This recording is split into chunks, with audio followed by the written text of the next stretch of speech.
웨스트민스터 소요문답 35번째 성화에 대한 이야기를 함께 나누려고 합니다. 성화는 한자 말이죠. 거룩할 성자에 될 화자, 그러니까 거룩하게 됨이라는 뜻입니다. 우리가 이제 공부를 하겠지만 성화를 우리에게 하도록 만드시는 분은 하나님이시기 때문에 거룩하게 하시는 것은 하나님 편이고 거룩하게 되는 것은 우리입니다. 지난번에 칭의에 대한 말씀도 또 양자에 대한 말씀을 나눌 때도 동일하게 말씀드렸죠. 우리를 의롭다고 하시는 분은 하나님이시고 의롭게 되는 것은 우리고, 우리를 하나님의 자녀로 받아들이는, 양자로 받아들이시는 주체는 하나님이시고 양자가 되는 것은 바로 우리 그리스도인들, 예수 믿는 사람이라고 말씀드렸죠. 마찬가지입니다. 오늘 또 성화는 우리의 입장에서 보면 거룩하게 되는 것이고, 하나님의 입장에서 말할 때는 우리를 거룩하게 하시는 것이죠. 왜 이 말씀을 드리냐면 35번 질문이 이렇게 되어 있기 때문입니다. 35번은 거룩하게 하심이란 무엇입니까? 라고 묻고 있습니다. 그러니까 하나님을 주체자로 놓고 묻는 질문입니다. 자, 거룩하게 하심, 성화를 말하는데 이에 대한 답은 이렇습니다. 같이 읽을까요? 거룩하게 하심이란 하나님의 값없는 은혜의 사역으로 우리가 하나님의 형상을 좇아 사람 전체가 새로워지게 되는 것입니다. 그래서 죄에 대하여 능히 점점 죽고 의에 대하여 살 수 있게 되는 것을 말합니다. 라고 답하고 있습니다. 오늘 성화에 대한 얘기를 나눌 때 가장 기본적으로 기억에 담고 있어야 될 요절과 같은 말씀입니다. 에베소서 4장 22, 23, 24절입니다. 이 말씀도 같이 한번 읽을까요? 너희는 유혹의 욕심을 따라 썩어져가는 구습을 따르는 옛사람을 벗어버리고 오직 너희의 심령이 새롭게 되어 하나님을 따라 의와 진리의 거룩함으로 지으심을 받은 새 사람을 입으라. 하나 여쭤볼까요? 주동사 3개를 한번 찾아보시겠습니까? 이 말씀에서 주동사 3개. 첫째는 뭡니까? 벗어버리라는 겁니다. 자, 벗어버리고, 뭘 벗어버리라고 했죠? 옛사람을 벗어버리랍니다. 두 번째는요, 새롭게 되랍니다. 우리의 심령, 너희의 심령이 새롭게 되라고 말씀하십니다. 그리고 마지막 세 번째는 뭡니까? 새 사람을 입으랍니다. 그러니까 결국 벗고 입으라라는 말인데 중간에 새롭게 되라는 동사가 들어가 있죠. 그러니까 이 세 동사를 연결하면 이렇게 됩니다. 벗고 새롭게 되어서 입으라 이 말이에요. 벗어버릴 건 뭡니까? 옛사람. 입을 것은 새사람. 그리고 중간에 새롭게 돼야 되는데 뭐가 새롭게 돼야 된다고 말하냐면 심령이 새롭게 돼야 된다라고 말하고 있습니다. 사실은 지금 이 내용이 구체적으로 우리가 이 땅을 살아가면서 어떻게 거룩한 삶을 살아야 되느냐에 대한 아주 핵심적인 내용들을 우리에게 말씀해 주고 있습니다.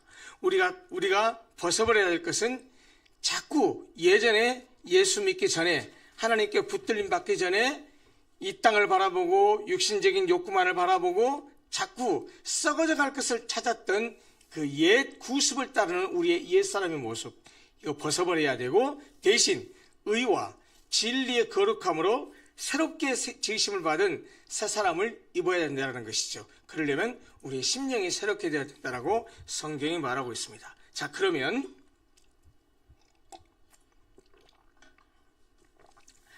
성화가 무엇인지 성화의 개념부터 한번 살펴보죠. 즉 성화라고 하는 것, 즉 거룩하게 됨이라고 하는 것은 하나님께서 성령을 통해서 하시는 일인데요, 이 성화를 하게 하는 그 객체는, 대상은 성도입니다. 그리스도인입니다. 예수 믿는 사람입니다. 하나님께서 성령을 통해서 성도를 거룩하게 변화시켜 가시는 지속적인 과정을 말합니다. 여기서 중요한 내용은 지속적인 과정이라는 것입니다. 자, 우리가 그동안에 구원론을 지금 우리가 공부하고 있는데, 구원의 서정이라고 말하는 것, 조직신학에서, 우리 개혁주의 신학에서는 9가지 단계를 말한다라고 말씀을 드린 적이 있습니다. 이것은 시간상의 순서를 말하는 것이 아니고 논리적 순서를 말하는 것인데 소명, 중생, 회심, 신앙, 칭의, 수양, 성화, 성도의 견인, 마지막 영화, 이 9단계로 나눠서 보통 말을 해요. 그런데 특별히 중생도, 칭의도, 수양도 순간적으로 일어나는 거예요. 일시적으로 일어나는 것이고 즉각적으로 이루어지는 거예요. 예수를 믿으면 믿음을 갖는 순간 우리는 칭의롭게 됩니다. 칭의를 받습니다.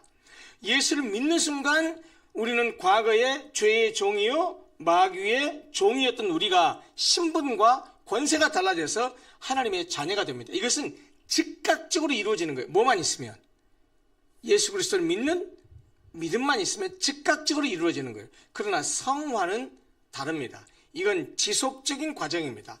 한 번으로 끝나는 것이 아니고 죽을 때까지 계속되는 거예요. 좀 이따 이제 성화의 성격 특징에 대한 말씀을 함께 나누겠지만, 이 성화라고 하는 것은 이 땅에서 끝나지도 않아요.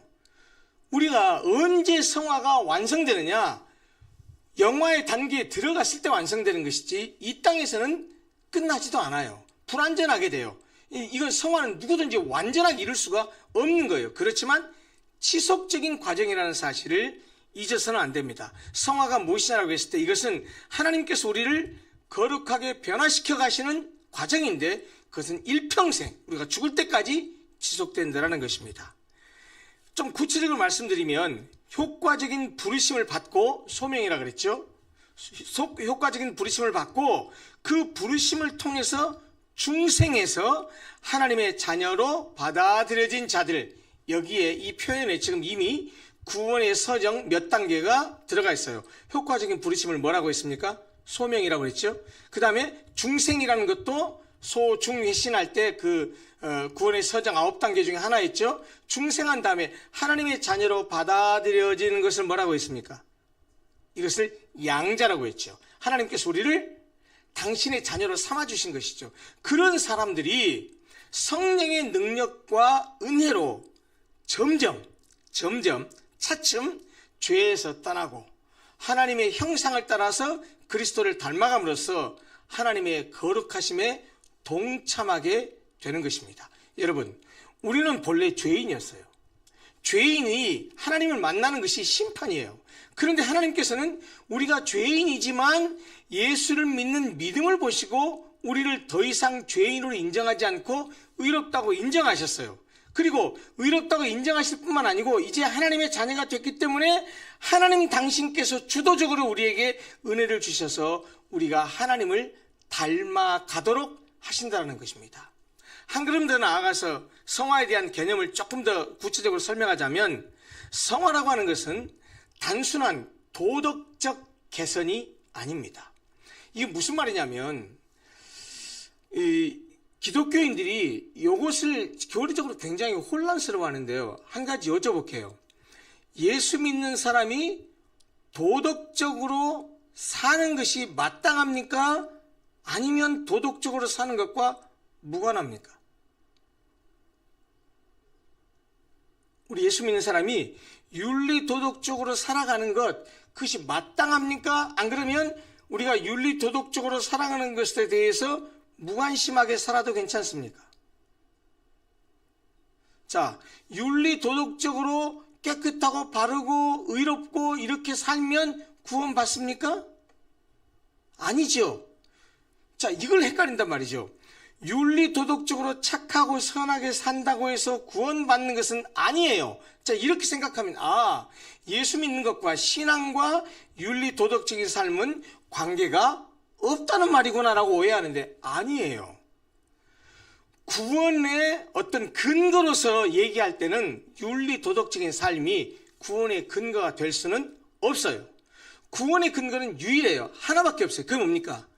예수를 믿는 믿음이에요. 그러나 예수를 믿은 그 그리스도인들, 하나님의 양자가 되고 의롭다고 칭함을 받고 중생에서 거듭난 사람, 하나님께 의롭다고 인정받은 하나님의 백성은 이 땅을 살아가면서 윤리 도덕적인 삶을 살아가는 것이 마땅합니다.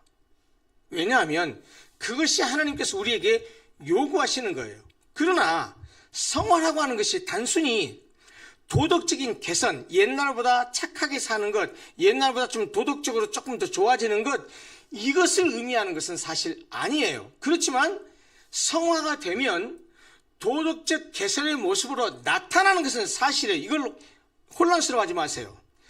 성화가 단순히 도덕적 개선에 그치는 것이 아니라는 말이지, 성화가 도덕적 개선을 포함하지 않는다는 말은 아닙니다.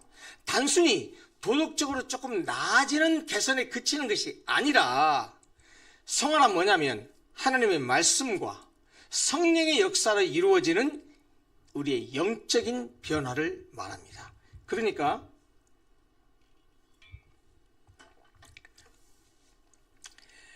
철학에서 윤리학적인 얘기를 다룰 때요, 우리 행위의 문제를 다룰 때 겉으로 드러난 행위는 반드시 무엇과 연관을 시키냐면, 행동은 우리의 내적인 의지와 선택과 결정이 바깥으로 외화, 표현되는 거예요. 그러니까 우리가 어떤 마음을 먹느냐에 따라서 어떻게 행동하느냐로 그걸 결정하게 됩니다. 그러니까 우리가 내면이 아까 벗고 변화되어서 입어라 그랬잖아요. 그러니까 옛 모습을 벗어버리고, 옛 사람을 벗어버리고 새 사람을 입어야 되는데, 그러려면 심령이 변화돼야 된다는 거예요. 이 심령이 변화되는 것, 내적인 영적인 변화를 가리키는 것이 그게 성화의 핵심적인 본질입니다. 그 내면의 영적인 변화가 일어나면 자동스럽게 무엇으로 나타납니까? 삶으로, 행동으로 나타나서 변화되는 모습으로 나타나는 것이 뭐냐면 도덕적인 개선이고 윤리 도덕적인 삶이고, 예전과는 다른 착하고 선하고 아름다운 삶의 모습으로 나타나게 된다는 것이죠. 핵심은 도덕적인 개선에 있는 것이 아니고 어디에 있어요? 초점은 우리 심령의 변화에 있다는 거예요. 영적인 변화에 있다는 거예요. 그 영적인 변화를 통해서 도덕적인 개선으로 나타나는 것입니다. 결국 이 성화라고 하는 것은 한 면에 있어서는, 한 측면에 있어서는 우리 신자들 스스로의 책임 있는 순종, 그리고 하나님과의 동행 속에서 이 성화라고 하는 것은 지속적으로 진행됩니다. 물론 우리가 하나님께 말씀에 순종하고 우리가 애쓰고 우리가 노력해야 되는 사실이지만, 그렇게만 우리의 의지와 노력으로만 되는 것이 아니고 하나님이 부어주시는 성령의 은혜를 통해서 우리의 의지와 우리의 결단과 우리의 노력과 우리의 애씀으로 우리의 속사람이 변하고, 그 속사람이 변해서 결국 더 나은 삶의 모습으로 드러나게 된다는 것입니다. 중요한 것은 지속적으로 이것이 계속 진행된다는 것이죠. 그러므로 우리가 지난번에 보았듯이 칭의라고 하는 것이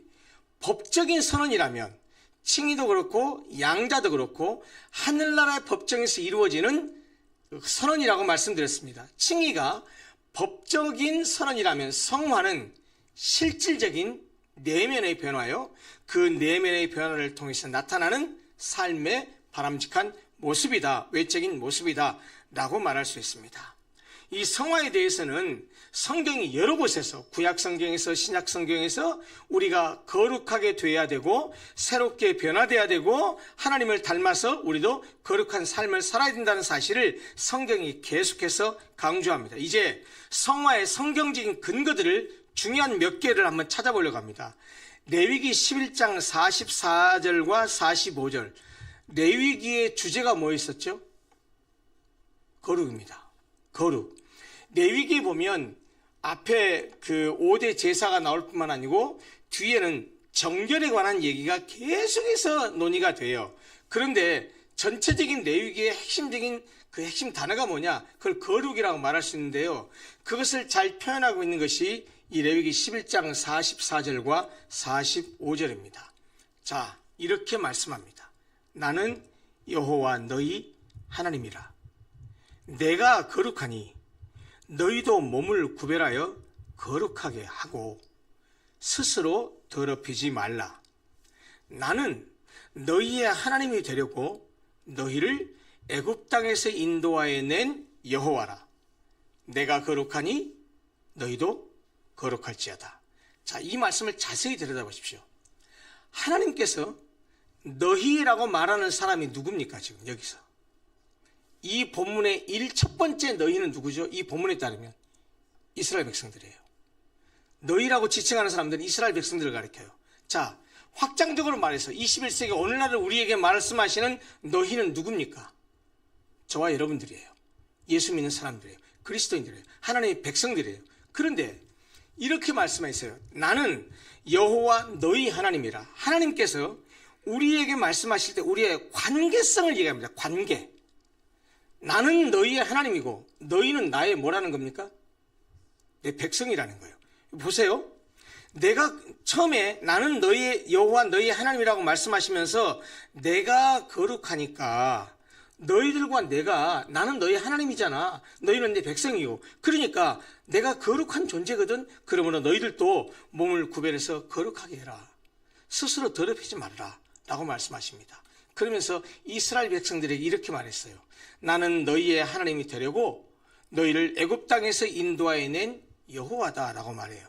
여러분, 이것을 우리 각자에게 적용하면 어떻게 컨버팅해서 말씀할 수 있습니까?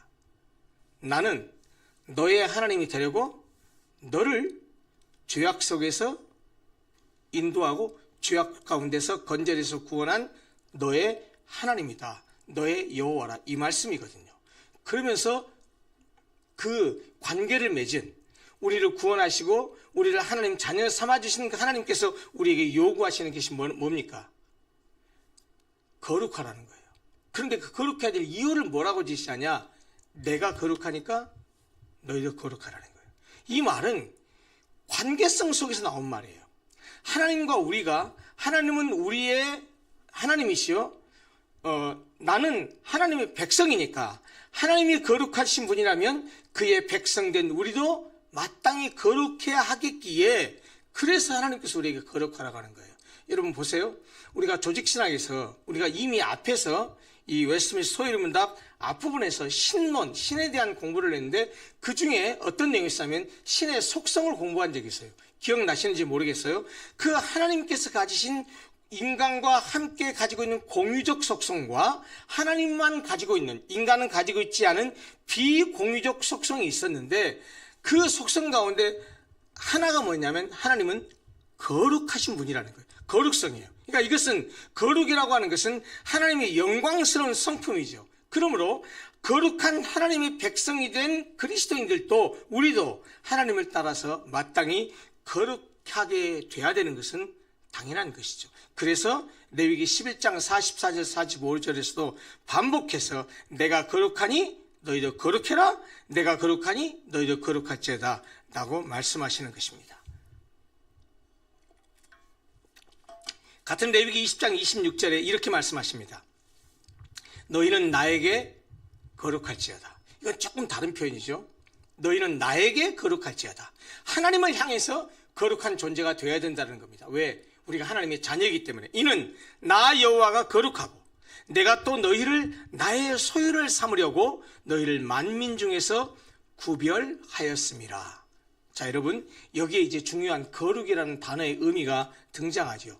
거룩, 그러면 유교적 문화에 익숙한 우리 한국 사람들은 거룩이라는 단어를 자꾸 어떻게 생각하냐면 목소리 깔고 옷매무시 단정히 하고 쭉 빼입고 사람들 정중하게 대하고 이것을 거룩이라고 많이 연상을 합니다. 그리고 그런 사람을 거룩한 사람이라고 말하려고 합니다. 그러나 오늘 이 레위기 20장 26절에 말하는 것처럼 실제로 거룩이라는 말의 본래 의미는 무슨 뜻입니까? 구별됐다는 뜻입니다.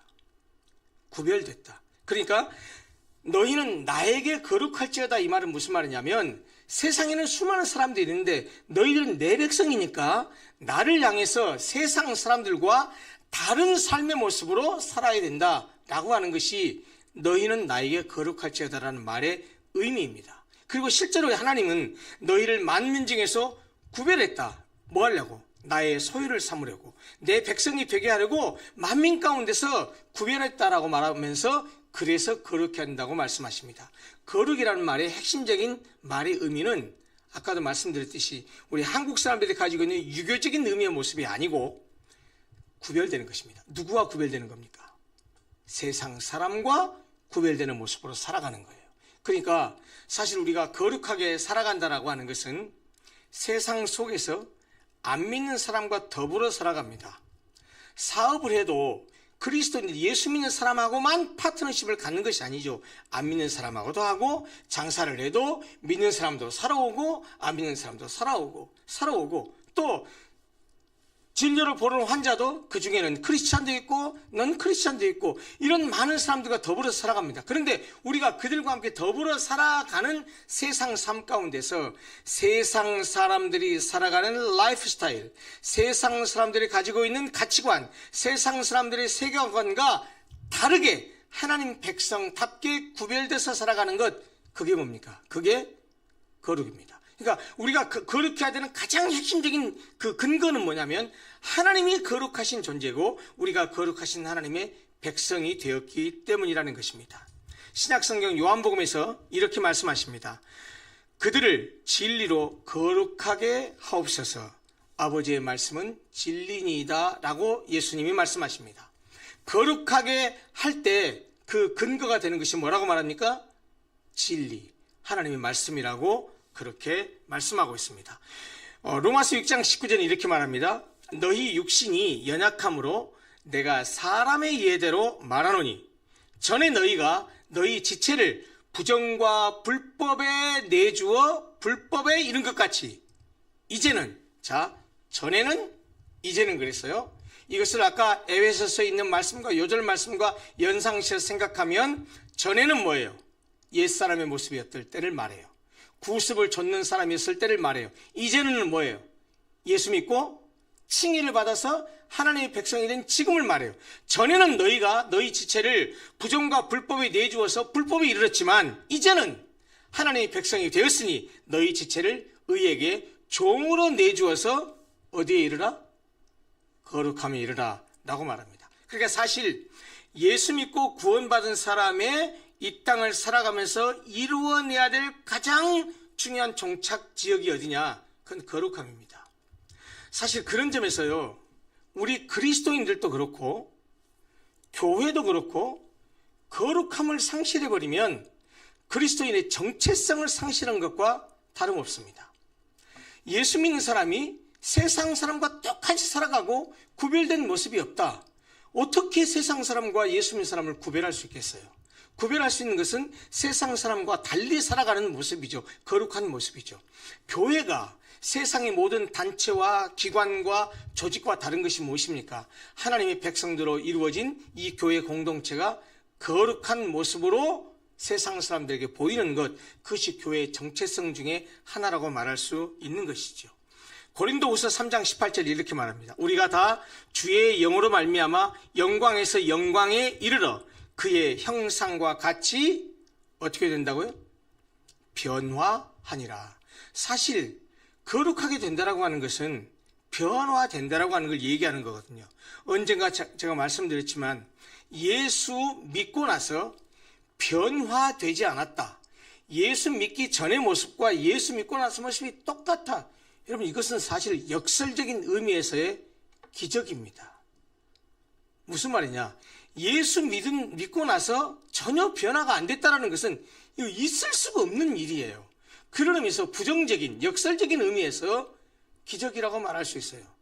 여러분, 기적은 쉽사리 일어나는 게 아니잖아요. 그러니까 사실은 예수 믿고 나면 변화되는 것이 자연스럽고 너무 당연한 결과인데 예수 믿고 10년, 20년을 믿었는데도 불구하고 전혀 변화된 모습이 없다. 그게 기적이고 그게 이상한 거라는 말씀입니다. 데살로니가 전서 4장 3절은 이렇게 말해요. 하나님의 뜻은 이것이니 너희의 거룩함이라. 신구약 성경 전체를 통틀어서 명시적으로 하나님의 뜻이 무엇이다라고 표현하는 구절이 몇 구절 안 됩니다. 항상 기뻐하라, 쉬지 말고 기도하라, 범사에 감사하라, 이는 너희를 향하신 하나님의 뜻이다라고 묘사하고 있잖아요. 그렇게 명시적으로 하나님의 뜻이 이것이다라고 말하는 구절이 몇 구절 안 된다고요. 그 중에 대표적인 구절이 바로 데살로니가 4장 3절입니다. 하나님의 뜻은 이것이다. 뭡니까? 너희의 거룩함이다. 그러니까 사실 우리가 예수를 믿으면서 교회 생활도 잘해야 되고 교회에서 예배도 잘 드리고 성경 공부, 기도회, 훈련 받는 거 잘해야 돼요. 봉사도 잘해야 되고 해야 되지만 사실은 진짜는 하나님께서 예수 믿은 우리를 향해서 가지고 계신 뜻, 우리를 향해서 바라시는 뜻은 뭐냐? 우리가 이 땅에서 하나님의 백성답게 세상 사람과 구별되어서 거룩하게 살아가는 것입니다. 이제 성경 구절들을 열거해서 우리가 보았고요. 이제 성화의 몇 가지 특징을 정리하면서 성화에 대한 내용을 다루도록 하겠습니다. 먼저 첫째는 아까 강조했듯이 점진성입니다. 성화는 단번에 이루어지는 것이 아니라는 거예요. 이건 평생 지속되는 과정이라는 말입니다.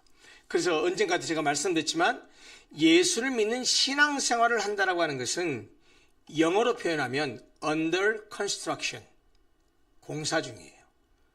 공사 언제 끝납니까? 그 공사가 언제 끝납니까? 죽을 때 끝난단 말이에요. 그러니까 죽을 때까지 우리는 계속 공사 중이에요. 공사 중이라는 말은 무슨 말이죠? 언제 공사합니까? 뭐가 문제가 있을 때 공사하잖아요. 고장이 났거나 이걸 뭘 사용하는데 불편하거나 그래서 공사를 해서 새롭게 고쳐서 제대로 쓰게 하기 위해서 공사를 하잖아요. 그러니까 우리는 사실은 죽을 때까지 공사 중이에요. 아무리 그 사람이 20년, 30년, 40년, 50년을 믿고 교회 안에서 직분이 집사, 권사, 장로, 목사를 할지라도 이 땅에 살아있는 동안은 그 어느 누구도 완성된 인격을 가지고 있는 사람이 없습니다. 저도 마찬가지고 여러분도 마찬가지입니다. 저도 공사 중이고 여러분도 공사 중입니다. 그 공사되는 과정을 언제까지 지속한다고요? 평생, 죽을 때까지. 그것이 성화의 과정이라는 것입니다. 결국 신자는, 우리 그리스도인들은 성령의 역사와 신앙의 실천을 통해서 점점 더 거룩해지는 것이죠. 그러니까 사실 작년의 내 영적인 모습과 올해의 내 영적인 모습이 조금이라도 한 발짝이라도 더 진전이 되어 있는 것이 정상이고 그래야만 합니다.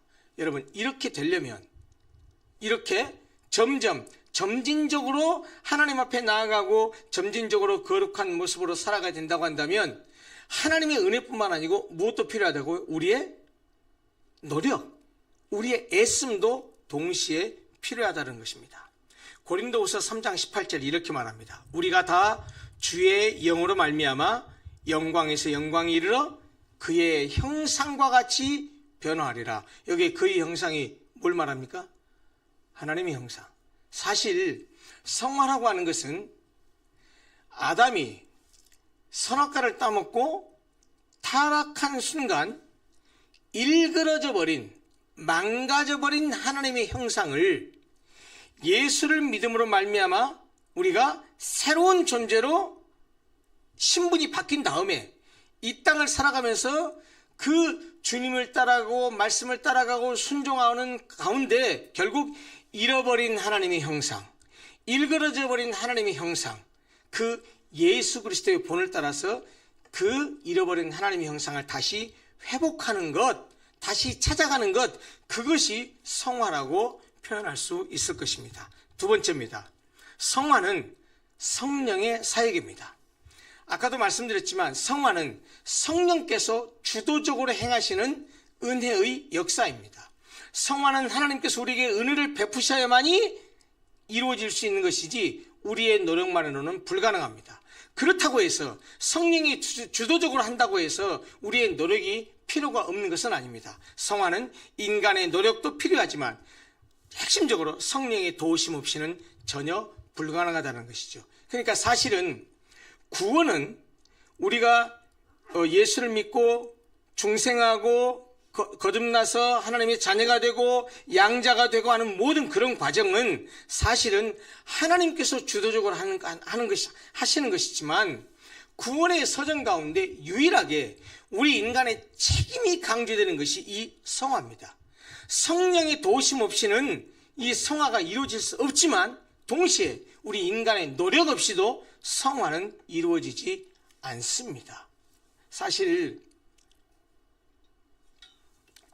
이 무더위에 시원한 에어컨 바람 쐬면서 그냥 편하게 쉬는 것을 좋아하지 이렇게 예배당에 찾아와서 이 시간에 와서 오늘 하루 종일 일하면서 바쁘고 힘들고 육체적으로 피곤한데 여기 나와서 앉아있다는 것이 사실 쉬운 일이 아니거든요. 그런데 여러분들이 결정하시고 여러분들이 그래도 말씀 드려야 가야 되겠다라고 하는 여러분들의 발버둥이 있었기 때문에 여기 나와 앉아 계시는 거거든요. 사실 우리의 이 땅에서 살아가는 신앙생활의 모든 측면은 하나님의 은혜 없이 이루어지지 않지만 동시에 우리의 노력과 우리의 의지 없이도 불가능합니다.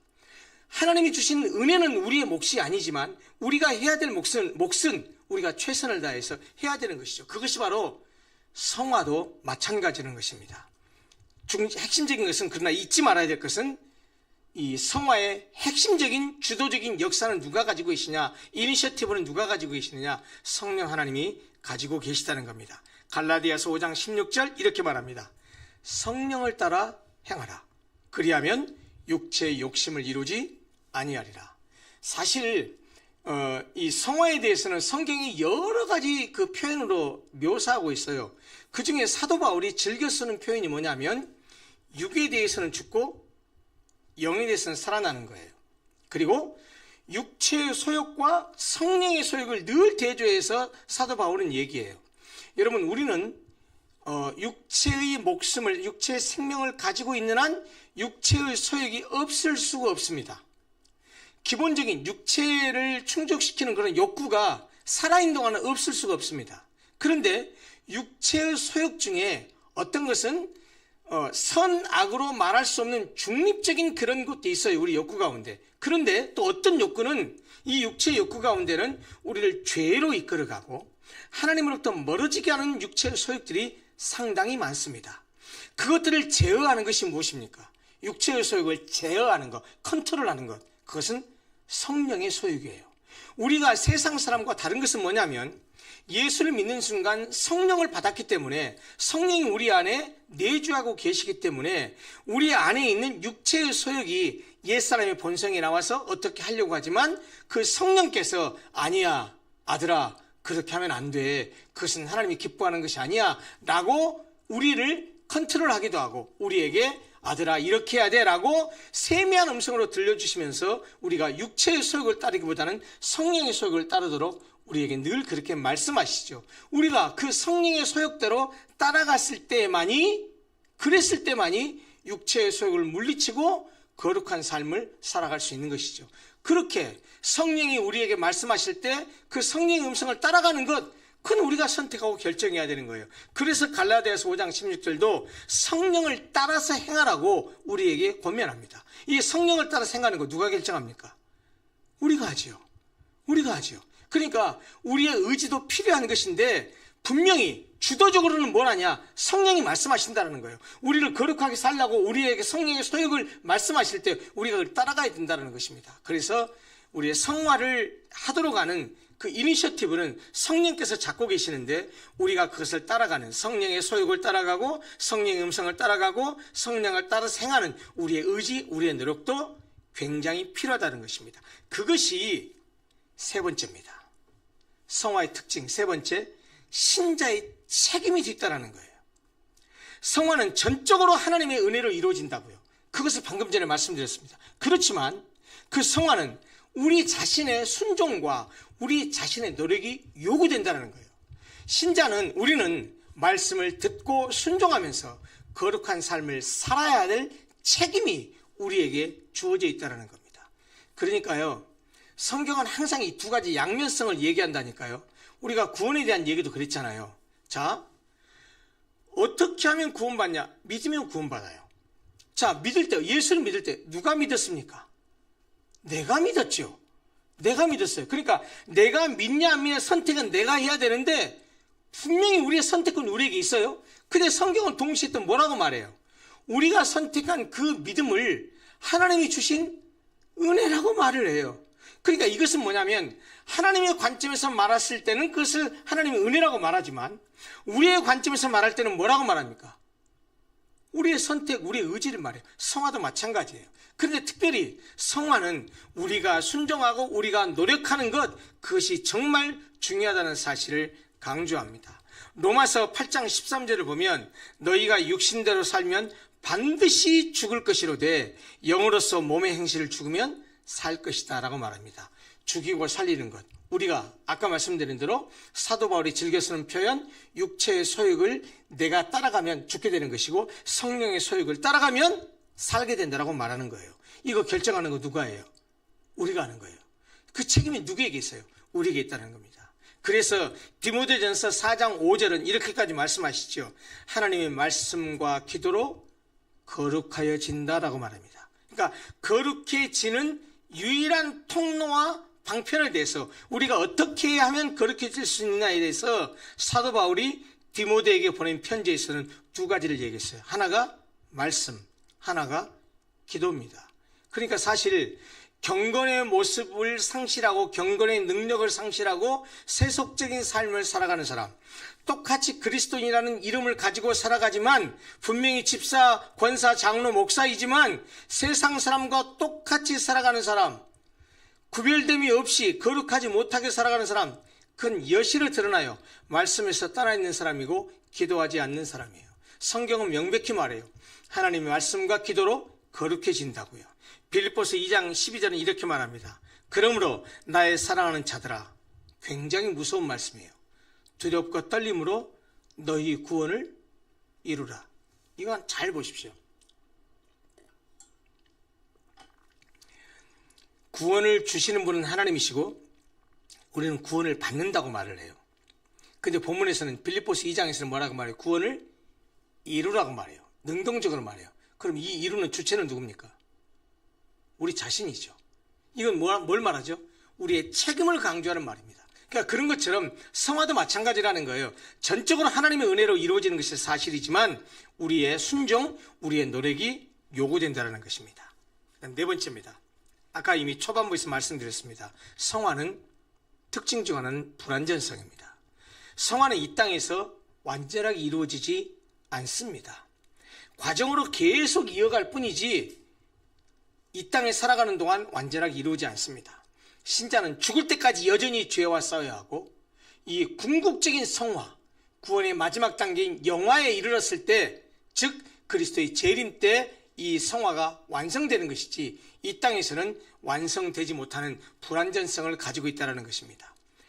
자칫 어떤 사람이 이렇게 생각할 수 있어요. 아니 목사님, 그럼 어차피 우리가 이 땅을 살아가는 동안 정도의 차이가 있을 뿐이지 모두 다 이 성화를 완전히 이루지 못하는 불완전성이라고 한다면 그렇게 막 발버둥 치고 몸부림치면서 거룩하게 살아야 될 필요가 있습니까? 라고 물을지 모르지만 로마서 6장에서 말하고 있는 것처럼 우리가 죄가 많을수록 하나님이 죄가 많든 죄가 적든 은혜를 베풀면 모든 죄가 용서되니까 많은 죄를 지었던 사람이 은혜를 받아서 그 죄를 탕감받으면 적은 죄를 지어서 그 죄를 탕감받은 사람보다 더 큰 은혜를 받은 거잖아요. 그러니까 은혜를 더하게 하려고 죄에 거하겠느냐?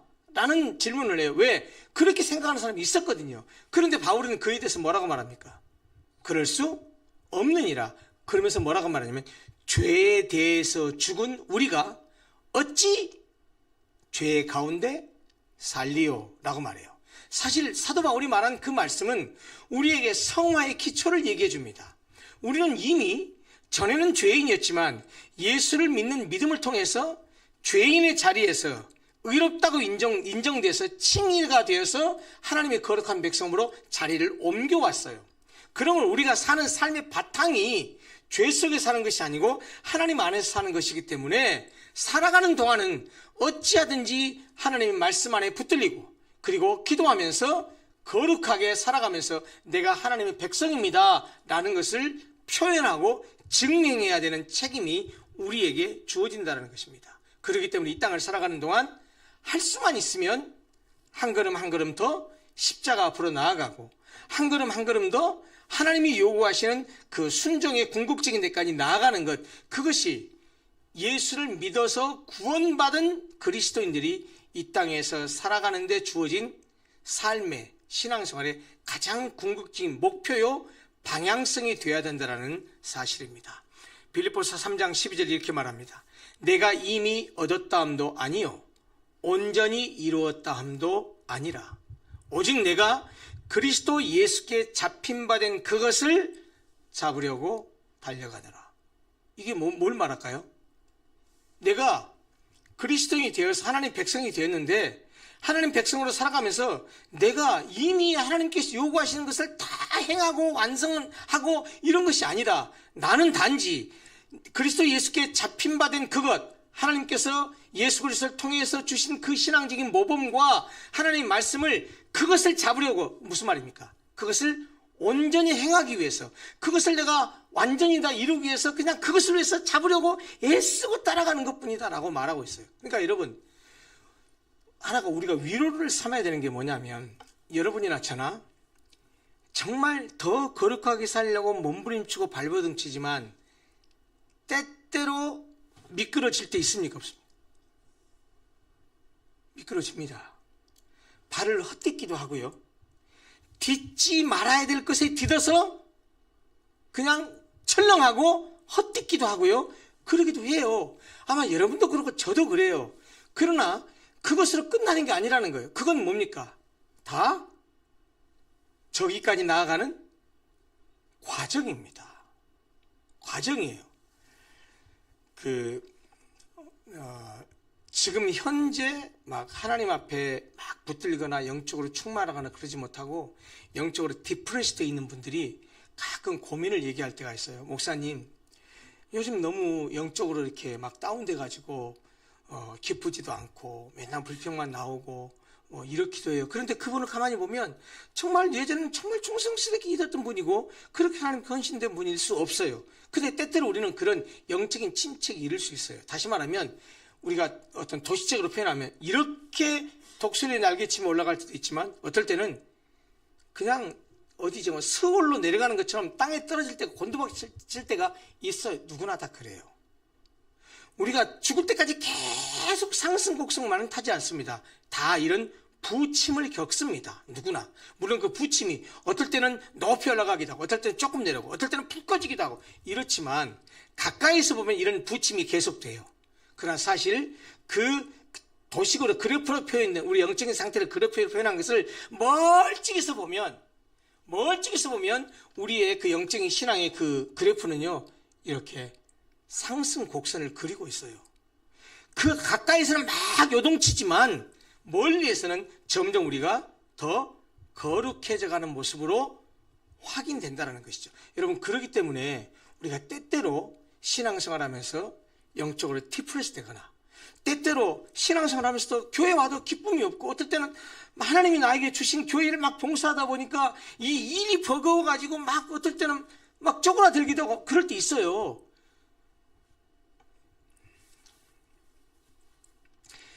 목사는 그 목회하면서 늘 365일 즐겁고 행복하고 이런 줄 아세요? 안 그래요. 어떨 때 힘들 때는요 도망가고 싶을 때가 있어요. 어떤 막 정말 골치 아프고 어렵고 힘든 일, 그리고 내가 어떻게 해결할 수 없는 일 앞에 서면은요 진짜로 도망가고 싶어요. 우리가 다 그런 걸 겪어요. 그러나 그런 과정을 겪으면서 어디를 향해서 가요? 궁극적인 천성을 야기하면서 성화로 말하자면 점진적으로 하나님 앞에 더 거룩해져가는 모습으로 나아가게 된다는 것입니다. 그러니까 혹여나 우리가 신앙생활하면서 조금 그런 영적인 침체기를 겪거나 디프레스를 겪을 때 너무 주저앉지 마시고 하나님이 또 이런 날을 다시 새 힘을 주셔서 회복시켜 주실 거야. 회복시켜 주시라 믿어 라고 스스로에게 그렇게 선포하고 선언하고 그렇게 고백하는 것이 필요합니다. 그렇지 않으면 자꾸 이렇게 좀 디프레스 돼 있을 때 거기에 묻혀버리면 그 기간이 오래되면은요 영적인 손실이 너무 크거든요. 그러니까 혹이나 우리가 조금씩 그런 낙심을 하게 되더라도 분명히 우리는 저 천성을 향해서 점차적으로 점진적으로 나아가게 된다라고 하는 사실을 좀 염두에 두시고 늘 그런 생각을 하셨으면 좋겠다는 생각을 합니다. 마지막으로 성화의 성격 몇 가지만 언급하고 오늘 성화에 대한 내용을 마무리하겠습니다. 같은 내용의 반복일 수 있습니다. 첫째, 성화는 하나님의 뜻에 따른 변화라고 하는 것입니다. 성화는 하나님의 뜻을 이루어가는 과정이죠. 그러니까 방금 전에 말씀드렸지만 어떨 때는 실패하기도 하고 어떨 때는 좌절하기도 하고 이런 과정을 겪어요. 그러나 궁극적으로는 우리가 그런 과정을 겪으면서 하나님의 뜻을 이루어가게 되죠. 그리고 우리 그리스도인들은 하나님의 명령에 따라서 순종하는 것을 통해서 우리가 점점 더 거룩해져 가야 합니다. 다시 말하면 신앙생활은 성화와 관계돼서 얘기하자면 신앙생활은 다른 것이 아니고 하나님의 뜻에 따라 순종하는 것을 통해서 내 속사람이 신앙생활을 하면 할수록 더 새로워지는 것, 그것이 성화고 그것이 신앙생활이다 라고 말할 수 있습니다. 아까도 말씀드렸다시피 데살로니가전 4장 3절은 하나님의 뜻에 대해서 명백하게 명시적으로 그렇게 말합니다. 하나님의 뜻은 이것이니 너희의 거룩합니다 라고 말씀하십니다. 두 번째입니다. 그리스도의 형상을 닮아가는 과정이다. 아까 제가 창세기는 하나님의 형상이라는 표현도 얘기했지만 그리스도의 형상이라는 말도 바꿔서 얘기할 수 있죠. 성화의 목표, 궁극적 지점은 어디냐? 말씀드린 대로 잃어버린 하나님의 형상, 일그러져 버린 하나님의 형상, 그것을 다시 되찾는 것입니다. 그것을 샘플로 우리에게 모델로 보여주신 분이 누굽니까? 예수 그리스도예요. 그 예수 그리스도의 성품, 그리고 그가 살아간 삶의 족적들, 그것들을 우리가 점점 더 거룩해져 가면서 그것을 닮아가는 겁니다. 여러분 생각해 보세요. 거룩이라고 하는 것이 구별됨이라고 말했잖아요. 우리가 그리스도의 성품을, 잃어버린 하나님의 형상을 닮아가게 되면 구별될 수밖에 없어요. 왜냐하면 세상 사람들은 관심 갖는 게 다른 게 있는 게 아니고요, 육체를 위한 것만을 위해서 관심을 가져요. 육체의 욕구, 소유욕, 쾌락, 이런 것만을 얻으려고 해요. 그리고 어떻게 하면 내가 손에 맞이 쥘 것인가, 어떻게 하면 내가 내 마음대로 할 것인가, 이것만 관심을 가져요. 그런데 우리가 그리스도의 형상을 따라서 살다 보면 그리스도가 우리에게 가르치신 말씀, 그리고 그가 직접 삶을 통해서 보여주신 모범을 우리가 따라가게 되면 우리의 삶의 모습이 세상 사람들이 살아가는 삶의 모습과 다를 수밖에 없습니다. 다를 수밖에 없어요. 아까도 말씀드렸지만 예수 믿고 말씀을 따라서 순종하고 성화의 과정을 겪어가면 변화된 삶으로 나타나지 않는 것이 기적이에요. 안 나타날 수가 없어요. 그러니까 세상 사람과 다를 수밖에 없죠. 결국 성화라고 하는 것은 잃어버린 하나님의 형상을 회복하고 예수께서 모범을 통해서 보여주신 그분의 성품과 삶을 닮아가는 것을 통해서 세상 사람과 구별되는 삶을 살아가는 것, 그것이 성화라고 말할 수 있습니다. 요한일서 2장 6절 이렇게 말합니다. 그를 본받아, 그리스도 예수를 본받아 본을 따라 행하게 하려 하셨느니라. 그렇죠. 가끔 옛날에도 그런 책이 있었는데 예수라면 어떻게 하실까라는 그런 책도 있었죠. 우리가 어느 순간에도 어떤 판단하고 결정할 때, 내가 쉽사리 결정하기 어려울 때는 만약에 똑같이 예수께서 지금 이런 상황이라면 어떻게 하셨을까? 어떤 결정을 하시고 어떤 선택을 하셨을까를 항상 생각해야 한다는 것이죠. 사실 좋은 상황보다는 부정적인 상황, 그리고 이런 상황이 일어나지 않았으면 좋았을 뻔했은 그런 상황 가운데서 우리가 그것을 해결하거나 그 문제로부터 벗어나기 위해서 이것을 취할 것인가 저것을 취할 것인가 라고 선택의 기로에 항상 서게 돼요. 사실은 문제 해결을 위해서 단순하게 이렇게 하면 해결될 수도 있겠지만 그렇게 했을 때 어떤 이익이 있고 어떤 상처가 있겠는지를 늘 고민하고 고려해야 되죠. 그래서 우리는 사실은 어떤 선택을 할 때, 결정을 할 때 나를 생각하기보다는 항상 다른 사람을 생각하고 공동체를 생각하고 영혼들을 생각하는 것이 우리가 선택과 결정을 할 때 가져야 될 기본적인 기준이라고 하는 것이죠. 그것이 뭐냐면 그리스도를 본받아서 그리스도께서 지금 이 상황이라면 어떻게 하실까를 늘 생각해야 한다는 것이죠. 그러다 보면 우리가 때로는 합리적 이성을 통해서 이것이 더 합리적이고 이것이 더 이성적이고 이것이 더 명쾌한 결론일 것 같지만 예수님이라면 어떻게 했을까를 생각하면 사실 때때로, 항상 그런 건 아니에요, 합리적 판단하는 것이 가장 좋은 방법 중 하나입니다. 그러나 항상 그 합리적이고 논리적인 그런 판단과 결정이 늘 좋은 결과를 가져온 건 아니거든요. 그러니까 늘 그걸 고민해야 되고 예수님이라면 이때 어떻게 하실까라는 것을 늘 생각해 봐야 한다는 것입니다. 물론 답은 없습니다. 정답은 없습니다. 그래서 우리가 늘 주님과 교제하고 소통하면서 어떻게 하는 것이 지혜로운가? 어떻게 하는 것이 영적인 유익이 있을까? 어떻게 선택하고 어떻게 결정하는 것이 상처를 줄일 수 있고 유익을 증진시킬 수 있는가라는 것들을 늘 고민해야 된다는 것이죠. 세 번째입니다.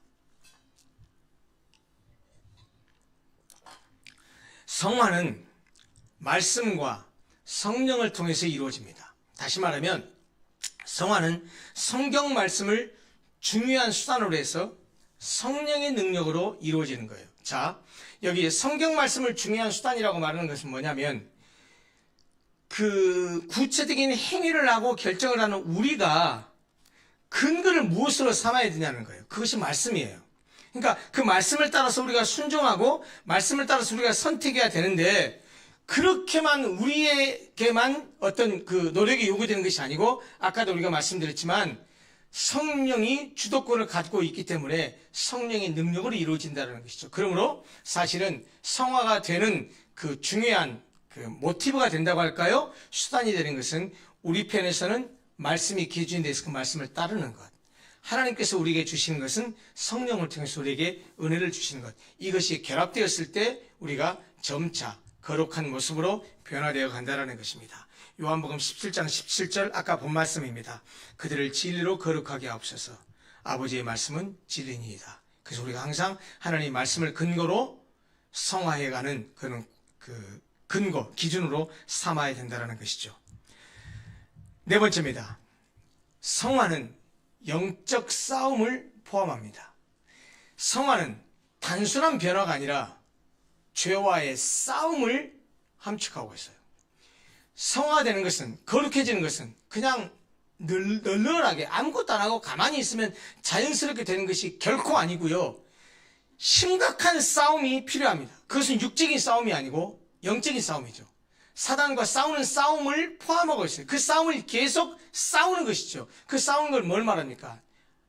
다시 바울이 용어로 바꿔서 얘기한다면 우리 속에 있는 육체의 소욕, 죄로 이끌어가는 육체의 소욕, 그것과 싸우는 것이죠. 그거는 어떨 때만 가능합니까? 성령의 소욕을 따를 때만 가능해요. 그래서 우리 그리스도인들은 계속해서 죄와 싸워서 죄를 죽이고 죄를 멀리하고 의로운 삶, 성경이 말하는 하나님의 명령을 순종해서 살아가는 삶을 실천하는 것을 통해서 거룩함에 이르게 되는 것이죠. 그래서 이 성화는 가만히 있는다고 되는 것이 아니고 영적인 심각한 싸움을 싸우는 것이 필요하고 그런 싸워야만이 성화에 이를 수 있다는 얘기를 하고 있는 것이죠.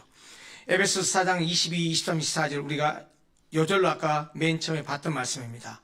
그때 제가 그 주동사 3개를 찾아보라고 말씀드렸는데 벗어버려라 옛사람을, 입어라 새사람을, 그리고 심령이 변화되어라. 이 핵심적인 3구절로 우리에게 성화에 대한 얘기를 하고 있습니다. 마지막입니다. 성화의 성격 마지막 5번째, 공동체적 성격을 가지고 있습니다. 자, 성화는 각자가 개인이 이루어야 될 과정이에요. 부부를 할지라도 남편은 거룩하지만 아내는 거룩하지 않을 수 있어요. 아내는 성화되기 위해서 무진장 노력하고 있으지만 남편은 관심 없을 수 있어요. 부모는 성화에 대해서 관심 갖고 거룩하게 살려고 막 발버둥 치지만 자녀는 그러지 않을 수 있어요. 성화는 개인적 과정입니다. 그런데 정말 중요한 건 뭐냐? 신자는 교회 공동체 안에서 성화된다는 거예요. 정말 교회가 중요한데요. 교회 공동체가 중요한 것에 대해서는 중세의 어떤 신학자가 그렇게 말했어요. 교회는 우리 그리스도인들에게 마치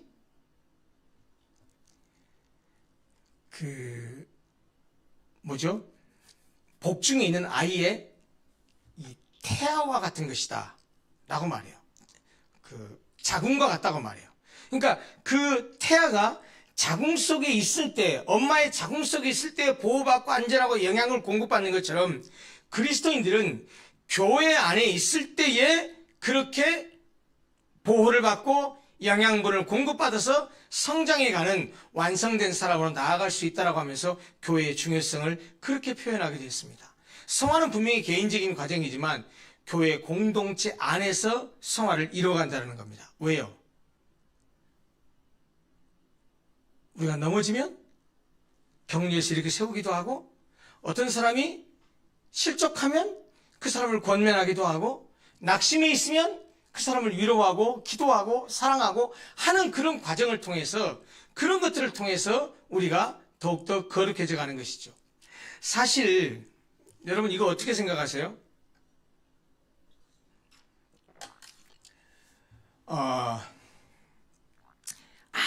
아무 문제가 없고 내가 할 것도 아무것도 없고 그냥 편한 교회 가서 그냥 예배만 1시간 잘 드리고 와도 전혀 문제가 없는 그런 교회에서 신앙생활하는 것이 내 영적인 유익을 위해서 바람직한 것 같습니까? 안 그러면 교회가 완전하지는 못하지만 어떤 면에서 스트러글도 있고 서로 다투기도 하고 갈등도 있고 이러는 과정 가운데서 어떨 때는 그 갈등을 해소하기도 하고 서로 격려하기도 하고 또 충돌해서 그 문제를 해결하기도 하고 이런 과정을 통해서 신앙생활하는 것이 더 영적으로 건강한 것 같습니까? 여러분 가만히 한번 생각해 보세요. 우리는 다 어떤 생각을 하냐면 그냥 편안하게 신앙생활하기를 원하지만 사실 이 땅 위에 있는 지상교회는 절대로 그런 교회가 있을 수 없어요. 다 문제가 있고요. 우리 교회도 문제 있어요. 왜 없겠습니까? 약점이 있고 해요. 그런 약점들을 내가 보완하고 또 같은 형제자매들과 함께 힘을 합쳐서 그 빵꾸난 부분을 떼어가기도 하고 내 조그마한 헌신을 통해서 교회를 이렇게 세워가고 이런 과정을 통해서 그것이 우리가 영적으로 자라는 과정이고 더 거룩해가는 과정이라고 말할 수 있죠. 그런 점에서 이 성화라고 하는 것은 공동체적 성격을 강하게 띠고 있습니다. 여러분 잘 보십시오. 교회를 그냥 와서 주일날 예배는 드려요. 그리고 전혀 교인들과의 교제도 없고 상통하는 것도 없이 그냥 예배만 딱 드리고 끝나고 나면 쏜살같이 가버리고 교회와 소통하지 않는 이 지체들과 소통하지 않는 사람, 죄송합니다. 절대 그 사람은 건강한 신앙생활을 못합니다. 절대입니다. 절대. 안 됩니다. 여러분 교회라고 하는 것은 지난주 일본에 갔을 때 우리 부목사님이 제목이 나는 교회입니다 그랬어요. 아직 제가 목사님 설교 아직 못 들었거든요. 이제 따로 유튜브 들어가서 저도 이제 들어볼 생각인데 나는 교회입니다라고 말했을 때 교회 우리가 각자가 교회잖아요. 그러면 교회라는 말이 뭡니까?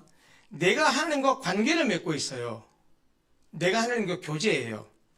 자, 여기 계신 이춘복 집사님도 송아름 집사님도 황신영 집사님도 다 각자가 하나님과 교제하고 있어 교통하고 있어요. 우리가 각자가 하나님과 교통하지만 교회 공동체가 이루어지는 게 뭐냐면 각자의 그리스도인들이 교회 공동체 안에서 위로는 하나님과 교제하지만 좌우로는 수평으로는 누구와 교제합니까? 성도들과 함께 교제하면서 서로 영향을 주고 영향을 받으면서 더 거룩해져 가고 더 성숙해가는 과정을 겪는 거예요. 저 비록 목사지만 때때로 어느 성도를 보면서 정말 귀한 분이다. 나 정말 저분 존경한다.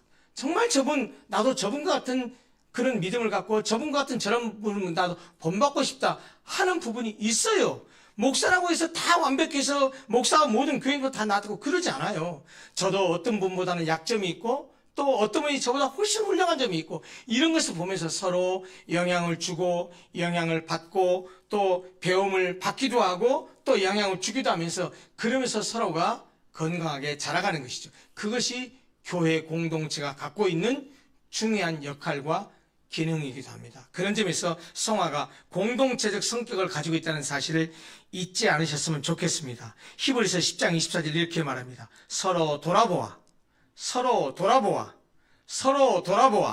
사랑과 선행을 격려하라라고 말씀하십니다. 교회 공동체 안에서 서로 돌아보는 것 참 귀한 일입니다. 이제 35문 성화에 대한 내용 문답을 마지막으로 함께 읽으면서 오늘 공부를 마치겠습니다. 35번입니다.